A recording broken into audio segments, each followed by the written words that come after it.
Hi, this is Spencer with AFS. Today we'll be going over some tips and tricks to preventing blowouts when using our cartridges. First thing is make sure you have one of our housings. It has a filter plate on the bottom in which the cartridge rests on. The cartridge is comprised of nothing more than a filter paper in the bottom of it. The filter paper alone will not take a lot of pressure. Therefore, it is very imperative that you pack the cartridge down with one of our packers.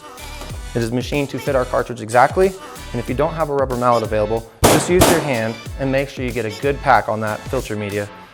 If you don't, you won't have any pressure against this paper on the bottom and you will experience a blowout. When operating our cartridges, it's best to stay under 60 psi during operation.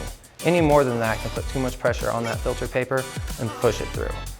If you need peace of mind, we do offer a center disc to place below our housing. It has a backing plate as well as a 5-micron center disc. All you do is simply stack it in place with an additional gasket and clamp, and voila. Generally, when we see a blowout, it is due to the cartridge being improperly packed.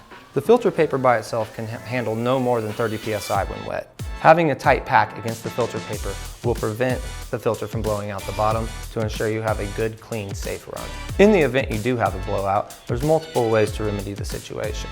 One way is to take your solution and simply rerun it through your machine with another AFS cartridge.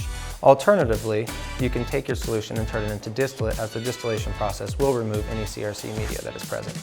These are our general tips and tricks for preventing a blowout using our cartridges in your system. If you have any further questions, feel free to email or call us anytime.